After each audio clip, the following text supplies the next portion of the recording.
Hello everyone. Prelims 2013 का modern history का एक और सवाल है।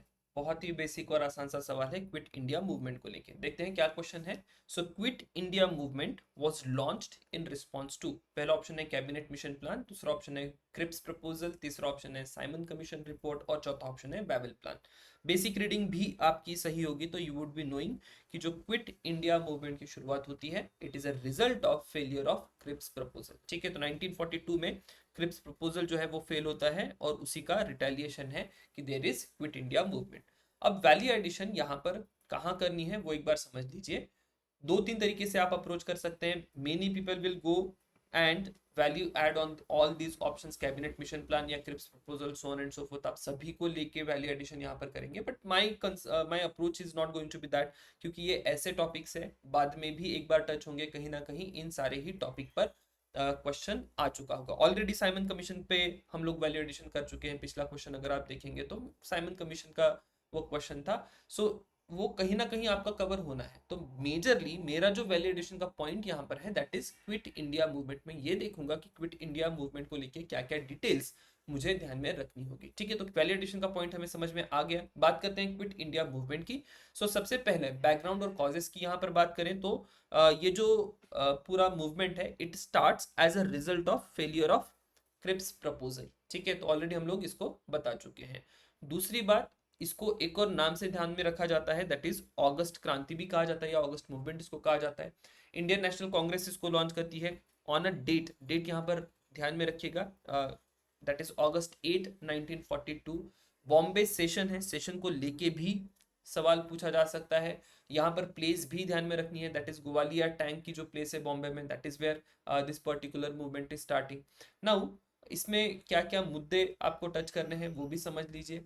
यही पूरे बैकग्राउंड में आपको ये दिखाई देगा कि एक तो क्रिप्स प्रपोजल का फेलियर है, at the same time Britishers are entering into world war 2। World war 2 में ब्रिटिशर्स एंटर करें विदाउट कंसल्टिंग इंडियन लीडर्स। तो ये भी एक पॉइंट है जहां पर आपको डिसकंटेंट इंडिया में दिखाई देता है। अब गांधी इसमें एक कॉल देते हैं दैट इज डू और डाई, करो या मरो। तो वो भी आपको ध्यान में रखना है कि ये डू और डाई का जो कॉल है वो किस मूवमेंट का है, ऐसा भी एक सवाल हो सकता है। दूसरा भी सवाल हो सकता है कि डू और डाई बॉम्बे सेशन में किया गया था, उसको लेके सवाल पूछा जाएगा। नाउ की फीचर्स की अगर बात करें तो this again starts mass civil disobedience. अब मैं क्यों यहाँ पर एम्फोसाइज कर रहा हूँ कि this is starting mass civil disobedience, क्योंकि इसके पहले अगर आप एक मूवमेंट देखें इंडियन नेशनल कांग्रेस की तो Indian National Congress is going for individual satyagraha. ठीक है, तो गांधी प्रपोज करते हैं कि ठीक है let's not go for civil disobedience, let's go for individual satyagraha. Vinoba Bhave से वो शुरुआत होती है, Jawaharlal Nehru, so on and so forth. But फिर उस इंडिविजुअल सत्याग्रह को बैक ट्रैक होते हुए आप देखेंगे कि क्विट इंडिया मूवमेंट शुरू होती है और once again we are back on mass disobedience या मास मूवमेंट। फाइन। इसका एक इंपॉर्टेंट फीचर रहा अंडरग्राउंड नेटवर्क्स। अंडरग्राउंड नेटवर्क्स में कौन कौन नोटेबल मेंबर्स है वो भी आपको पता है, जयप्रकाश नारायण हो, Aruna Asaf Ali. Role of student and women बहुत ज्यादा हाईलाइट करा जाता है इस पर्टिकुलर मूवमेंट का।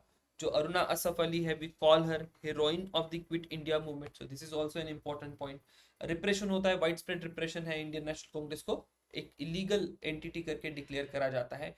इम्पैक्ट की अगर बात करें तो एक विगरस आपको होते हुए दिखाई देगा Indian national movement. Once again it becomes strong movement.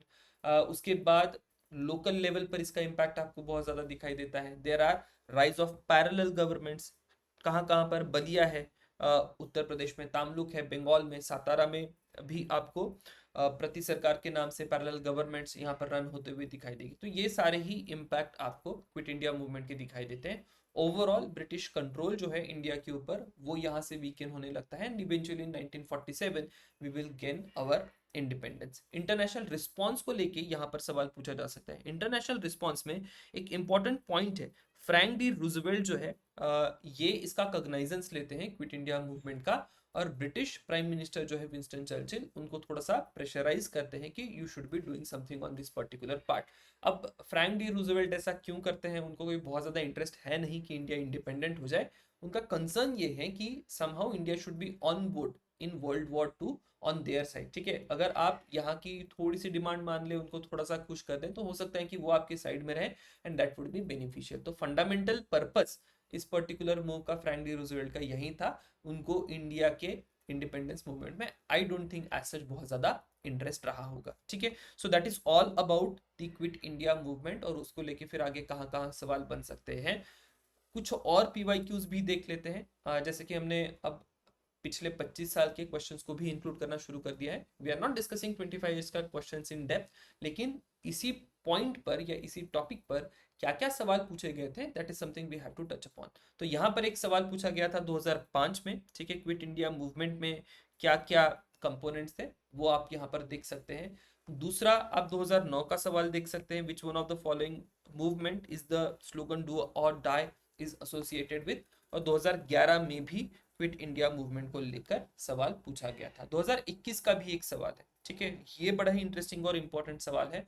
पूछा गया है with reference to the 8 August 1942 in Indian history which one of the following statement is correct, ठीक है। तो 8 अगस्त 1942 में होता यह है कि Indian National Congress quit India resolution को अडॉप्ट करती है, and that becomes your correct answer. So that was all about quit India movement के क्वेश्चन को लेके।